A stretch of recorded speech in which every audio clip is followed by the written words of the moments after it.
पर्वतीय मार्गों में ड्राइविंग करना बहुत ही आनंदमय होता है क्योंकि सुहाना सफ़र और सुहाना मौसम भी होता है। लेकिन पर्वतीय मार्गों पर वाहन संचालन करते समय बहुत सारी सावधानियां भी रखनी पड़ती हैं। चलिए इन्हीं सावधानियों पर चर्चा करते हैं। यार अब गाड़ी में बैठ गए तो सबसे पहले तो सीट बेल्ट लगानी है।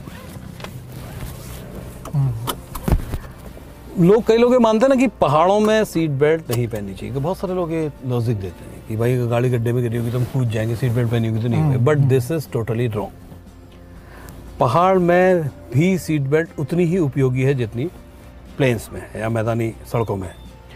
इवन अगर आप पीछे भी बैठे तो भी सीट बेल्ट आवश्यक रूप से पहने। क्या होता है कि अगर बाय द वे गाड़ी गड्ढे में गिर भी गई ना, तो भी अगर आपने सीट बेल्ट पहनी है तो आपकी जान बचने की बहुत उम्मीदें हैं, क्योंकि सीट बेल्ट हमारे सिर की रक्षा करती है और सड़क दुर्घटनाओं में जो डेथ होती है ना, वो बिकॉज ऑफ हेड इंजरी। तो सिर सुरक्षित तो हाँ, सब कुछ सुरक्षित। अब कुछ और महत्वपूर्ण बातें क्या क्या हैं उमेश दा, पहाड़ में चलने से पहले क्या क्या चीज़ों को ध्यान रखना चाहिए?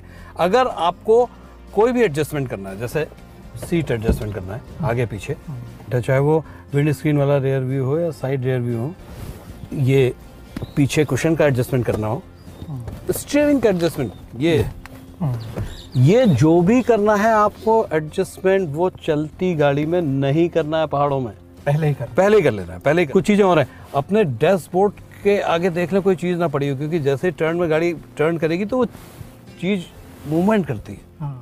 सपोज करिए कोई ये बोतल रखी है यहाँ पे, तो गाड़ी में जब ये टर्न करेगी तो ये आपको आपके अटेंशन को डिस्ट्रैक्ट करती है। और कई बार वो विजन को भी डिस्ट्रैक्ट कर देती है। और एक चीज़ और उमेश आपको मैं बताऊंगा, ये जो नीचे एरिया है पेडल का, यहाँ पर भी कोई बोतल, विशेषकर पानी की बोतल लोगों की छूट जाती है, ये ना रहे। क्योंकि क्या होता है कि कई बार ये बोतल ऐसे फंस जाती है ड्राइविंग में, आपको पता नहीं चलता, क्योंकि पहाड़ों में कभी ढाल है कभी चढ़ाई है। ढाल हुआ आपके साथ? हाँ, तो ये ढाल में अगर ये यहाँ फंस गई तो आपके ब्रेक, क्लच और एक्सीलरेशन, ये पेडल डिस्टर्ब हो जाएंगे और एक्सीडेंट होना तय है। Be very careful about this thing कि ये वाला जो पोर्शन है आपका बिल्कुल क्लियर हो, साफ। कि हुआ क्या था कि एक बार मैं नैनीताल रहता था तो नीचे को बहुत ढाल थी और तेजी से मुझे किसी ने बुलाया कि 2 मिनट गाड़ी नीचे से किसी को, बच्चे को पिकअप करके ले आओ। तो मैं भागा, मैं चप्पल पहने हुए था पाँव में। मैंने गाड़ी स्टार्ट की, मैं नीचे होटल था उसके बेंड तक जैसे पहुंचा तो मैं देख रहा हूं कि मेरे जो बायां पाँव का जो है वो क्लच में फंस गया है, चप्पल फीता पल का। यस, ये तो बात मैं आपको बताऊं, this is an offence actually. अगर आप चप्पल पहन के गाड़ी चलाते हैं तो ये ऑफेंस है। आपको जूते पहनकर ही गाड़ी चलानी है। और सबसे महत्वपूर्ण बात चलने से पहले कि ये जो हैंड ब्रेक है ना आपका, इसको जरूर चेक कर लें, ये इफेक्टिव होना चाहिए। If you are driving on hills, this hand brake must be effective. इसे जरूर चेक कर लीजिए। चलो चलते हैं। चलिए, अब जैसे जैसे हम पहाड़ों पे जब चलते हैं तो देखिए क्या क्या महत्वपूर्ण चीज़ें होती हैं। ये रोड मार्किंग पर हमें बहुत ध्यान रखना है। ये जो साइड में जो आप ये स्ट्रेट वाइट लाइन्स देख रहे हैं, ये सड़क की हद बता रहे हैं। इसके बगल में नाली है, आपका एक्सीडेंट हो सकता है अगर आप इस हद को पार करेंगे। तो इस स्ट्रेट मार्किंग को, वाइट पट्टी को आपको क्रॉस नहीं करना है। ये जो बीच में आप देख रहे हैं, ये ब्रोकन वाइट लाइन्स हैं, ये आवश्यकता पड़ने पर आप इन्हें क्रॉस कर सकते हैं। लेकिन फिर भी पहाड़ों में जो सबसे महत्वपूर्ण आवश्यकता है वो ये है कि वाहन को आपको अपने बिल्कुल बाईं तरफ रखना है, बाएं किनारे पे। प्लेन्स में, मैदानों में कई बार हम लोग चलते हैं तो टर्न्स में हम अपना लेफ्ट साइड छोड़ के राइट में आ जाते हैं, बट ये गलती हमें पहाड़ों में बिल्कुल भी नहीं करनी है। जैसे आप देख रहे हैं कि सारी गाड़ियां अपने अपने बाईं तरफ चल रही हैं और ये टर्न था और इन टर्न्स पर ओवरटेक नहीं करना है। सामने देखिए कुछ कॉर्नरी रोड साइन दिख रहे हैं, ये बता रहा है जिगजैग रोड है आगे, और ये ट्रायंगुलर रोड साइन है, ये बता रहा है कि आगे रोड ऐसे टर्न कर रही है राइट की तरफ। ये देखिए आगे सामने ये जो आपका कलवर्ट है, गाड़ी रोड थोड़ी सी नीचे को धंसेगी, रपटा जिसको हमारी जी सामान्य भाषा में कहते हैं, वो आगे है और उसके लिए हमें अलर्ट किया गया है। हाँ, मुझे इस बात से विमल एक बात और मुझे पूछनी है, पहाड़ों पर ओवरटेकिंग क्या और खतरनाक होती होगी? बिल्कुल बिल्कुल उमेश साहब, पहाड़ों में जो अधिकतम दुर्घटनाएं होती हैं वो ओवरटेकिंग के समय होती है। ओवरटेकिंग लेते वक्त हमें बहुत ही सावधान रहना है और मोड़ों पर ओवरटेक बिल्कुल भी नहीं करना है। और बिल्कुल ये ध्यान रखना है कि अगर हम ओवरटेक किसी लंबी गाड़ी को कर रहे हैं, किसी ट्रक को या किसी बस को ओवरटेक कर रहे हैं पहाड़ों में, तो पहले तो हमें सेफ़ सिचुएशन ढूंढ लेनी है। जब हम देख लें कि भाई आगे पिक्चर क्लियर है और हम ओवरटेक ले सकते हैं, और अगर ओवरटेकिंग का प्रोसेस आपने ले लिया है, शुरू कर रहे हैं, और उसी दौरान आपके मस्तिष्क में कोई डाउट आ जाए, जैसे सामने से कोई गाड़ी आ रही है, कोई जानवर आ रहा है, या रोड अचानक संकरी हो रही है, या पुल आ रहा है, और आपके मस्तिष्क में एक डाउट आया कि यार मैं ओवरटेक लूँ या ना लूँ, तो अगर ऐसा डाउट आपके मस्तिष्क में आ जाए तो तुरंत ही ओवरटेक लेने के डिसीजन को टाल दें, बिल्कुल टाल दें, उसको बिल्कुल ही रोक दें। ये बहुत महत्वपूर्ण है ओवरटेक लेने के लिए। अब एक और महत्वपूर्ण चीज़ क्या है कि जब हम पहाड़ों में, अभी आप देख रहे हैं कि ये मैं धीरे धीरे ऊपर को चढ़ रहा हूँ, तो हमें ऐसे में भारी गियर का प्रयोग करना है। ये नहीं कि हम चौथे पे पांचवे पे, नहीं, बिल्कुल नहीं।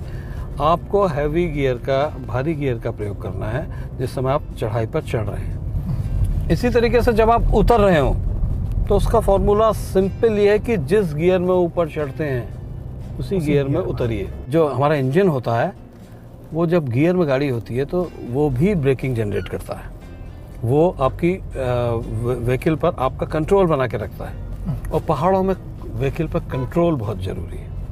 पहाड़ों में जब आप ओवरटेक करें और आप अगर चढ़ाई पे हैं तो भारी गियर का ही प्रयोग करें। जैसे कि अगर सपोज करिए आप थर्ड गियर में चल रहे हैं और ओवरटेक आपको एक लंबी गाड़ी को करना है, तो आपको ऐसे में एक गियर ऊपर का लेना है, यानी कि आपको सेकंड गियर लेना है और उसके बाद आपको ओवरटेक लेना है। तो आप देखेंगे कि आप अपने व्हीकल पर अच्छा कंट्रोल रखते हुए ओवरटेक ले पाते हैं। और ड्राइवर्स की ऊपर से नीचे आने वालों का क्या रिलेशनशिप?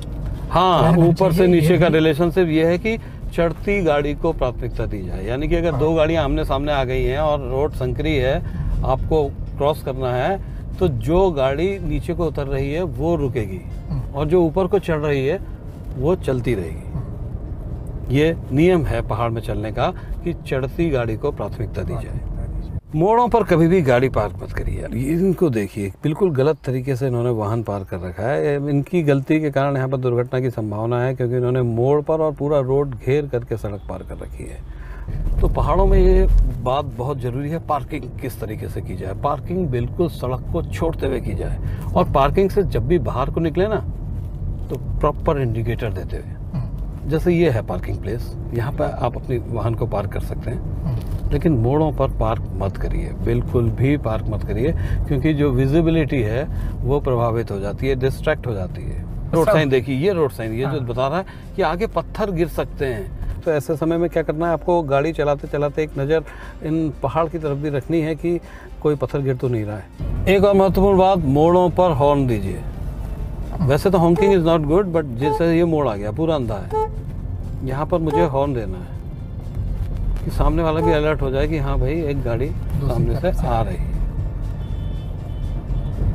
और कई बार हॉर्न बजाने वाले रोड साइंस भी आपको दिखाई देंगे। और वो जो सामने एक रोड साइन देख रहे हैं आप, हेयर पिन बैंड का, जो बता रहा है कि आगे हेयर पिन बैंड का रोड साइन है, ये बता रहा है कि ये रोड पूरी हेयर पिन बैंड की तरह टर्न कर रही है। ये पूरे एक यू टर्न की तरह पूरा का पूरा रोड टर्न करेगी। ये कॉर्नरी रोड साइन फिर से ट्रायंगल में है। ट्रायंगल में जो रोड साइन होते हैं वो कॉर्नरी होते हैं। बता रहे हैं कि आगे तीव्र ढाल है और हम लोग ढाल पर चल रहे हैं, तो हमको ब्रेक पेडल पर अटेंटिव हो जाना है।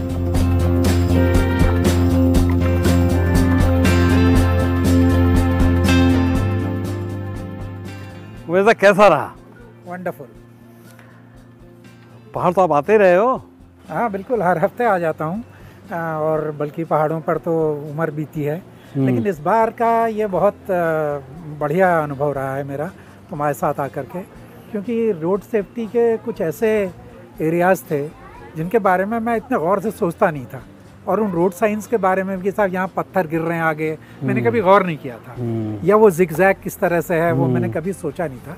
लेकिन इस बार बिल्कुल पिन पॉइंट करके जो एजुकेशन मुझे मिली है, जिस बात को मैं समझ गया, तो उससे मुझे बड़े खुशी हुई। उमेश दा तो समझ गए, आप समझे क्या?